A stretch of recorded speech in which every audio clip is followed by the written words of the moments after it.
सुमन का अर्थ क्या होता है? आप जी ने उपदेश ले लिया और स्मरण कर रहे हो आप, और साथ में कोई मर्यादा भी भंग कर रहे हो तो स्मरण नहीं लगेगा आपका। कुछ एक पुण्यात्मा से कहते हैं जी हमने नाम भी ले रखा है, हम भक्ति भी कर रहे हैं, और फिर भी हमारे ऊपर आपत्ति आई है और भयंकर आज आ गई है। तो कहने का भाव ये है इस दास का कि उन्होंने स्मरण नहीं किया, स्मरण में मर्यादा में नहीं रहे।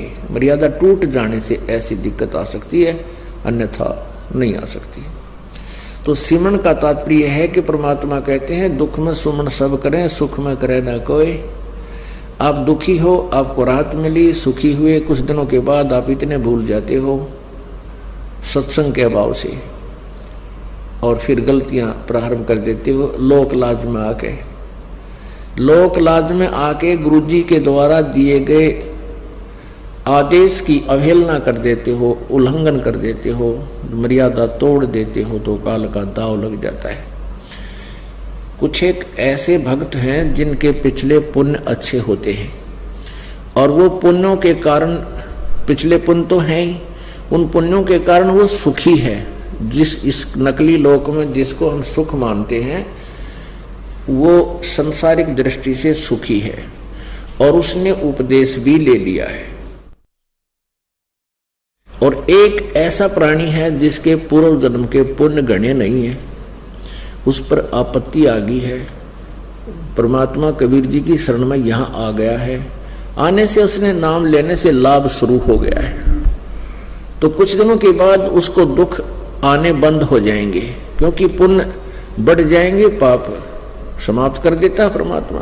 तो फिर वो कुछ दिनों में उस दूसरे भक्त को देखा देखी कि दूसरा भक्त है, वो भी नाम लिए हुए है, और वो भी मर्यादा तोड़ देता है, जो गुरुजी ने आदेश दे रखा है उसका उल्लंघन कर देता है, और देखता है कि उस पर कोई आपत्ति अभी आ नहीं रही। उसको देखकर वो स्वयं भी विचलित होकर के कोई मर्यादा भंग कर देता है। तो ऐसे फिर आपत्तियां फिर प्रारंभ हो जाती है। जिस व्यक्ति ने उपदेश भी ले रखा है और नाम भी खंडित कर दिया, तो उस पर अब मंत्र उसका है नहीं उसके पास। इस नाम की कमाई बिल्कुल नहीं है। जिसने बीड़ी पी ली, शराब पी ली, मांस खा लिया, या कोई आन उपासना कर ली, या लोक लाज में आके परमात्मा वाले नियम से वो वंचित हो गया, तो उसकी भक्ति नहीं चल रही, उसके पिछले पुण्य चल रही है।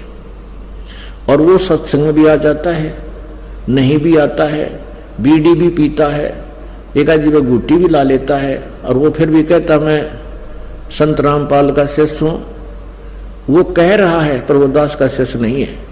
हाँ, उसके साथ क्या बनेगी? फिर एक ही दम इतनी आपत्ति आवेगी जब उसके पुण्य समाप्त हो जाएंगे, वो बक्कल उतरेगा, और फिर वो व्यक्ति आकर के कहेगा कि मैंने तो नाम ले रखा था जी, हमारे घर पे भी ऐसी आपत्ति आ गई। तो वो ऐसा पापात्मा होगा कि आसपास के क्षेत्र के 10-5 कोई भक्त चारे हो नाम लेने के लिए श्रद्धालु, तो उनके लिए भी वो एक रोड़ा बन जाएगा। यो कहेंगे देखो उनका नाम ले रखा था, आज उनका इतनी आपत्ति आ गई। तो उसके पास नाम नहीं था भगवान वाला, परमात्मा का प्रोटेक्शन नहीं था। जब लग हंसा हमारी आना, और काल लगे नहीं तेरा बाणा। जब तक हम परमात्मा की मर्यादा में रहेंगे, आन माने मर्यादा, तब तक काल का अटैक हमारे पर नहीं होगा। तो इस प्रकार हमने परमात्मा की भक्ति के साथ साथ